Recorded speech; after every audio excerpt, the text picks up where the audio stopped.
അവർ ഈ കൊടുക്കൽ വാങ്ങലിലൂടെ ചില ധാരണയിലൂടെ CPM-നെ അകറ്റി നിർത്താം, CPM-നെ പരാജയപ്പെടുത്താം എന്നൊരു ആലോചനയിലാണ് ഇതൊക്കെ നടത്തിയത്. ഇത് ത്രിപുരയിലും നമ്മൾ കണ്ടതാണ്. ത്രിപുരയിൽ എന്താ കണ്ടത്? കോൺഗ്രസിൻ്റെ വോട്ട് ഒന്നിച്ച് വാങ്ങി ഇവർ അവിടെ ഞങ്ങളെ പരാജയപ്പെടുത്തി. BJP തുടക്കത്തിൽ ആദ്യ തവണ ഞങ്ങൾ പരാജയപ്പെടുന്ന സമയത്ത് കോൺഗ്രസിൻ്റെ വോട്ട് നമ്മൾ കണ്ടു 2%-അടുത്താണുള്ളത്, 2%.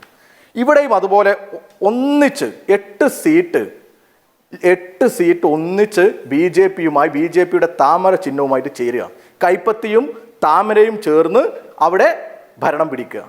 എന്നിട്ടും വന്നിരുന്നിട്ട് ഒരു മടിയും ഇല്ലാതെ ന്യായീകരിക്കുക. അത് ന്യായീകരിക്കുമ്പോൾ പിണറായി വിജയൻ ഇട്ട പോസ്റ്റിനെ കുറിച്ചൊക്കെ ന്യായീകരിക്കുന്നത്. അത് പറയുമ്പോൾ ഒന്ന് ആലോചിക്കണ്ടേ?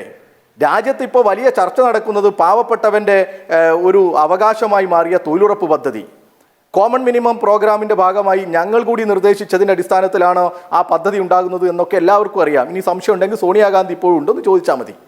അപ്പോയിൻമെൻറ്റ് കിട്ടാൻ ബുദ്ധിമുട്ടില്ല എന്നാണല്ലോ ഇപ്പോൾ ഈ പോറ്റിയ കയറ്റിയതുമായി ബന്ധപ്പെട്ട് നമ്മൾ മനസ്സിലാക്കിയത്. അപ്പോൾ ആർക്കും അബിൻ വർക്കിക്കും പോയിട്ട് സോണിയാഗാന്ധിയോട് ചോദിക്കാം, ഒന്ന് ചോദിച്ചാൽ മതി. അന്നുണ്ടാക്കിയ ഈ മഹാത്മാഗാന്ധിയുടെ പേര് മാറ്റിയെന്ന് മാത്രമല്ല, ആ തൊഴിലുറപ്പ് പദ്ധതിയെ അപ്പാടെ അട്ടിമറിക്കുന്ന നടപടി ഉണ്ടായി. ആ സമയത്ത് കേരളത്തിലെ മുഖ്യമന്ത്രിയുടെ പ്രതികരണവും മറ്റുമൊക്കെ നമ്മൾ കണ്ടു. പക്ഷേ ഇവരുടെ നേതാവ് ബുള്ളറ്റിൽ കയറി ഫോട്ടോ എടുക്കുകയായിരുന്നു. ആര്? സാക്ഷാൽ രാഹുൽ ഗാന്ധി.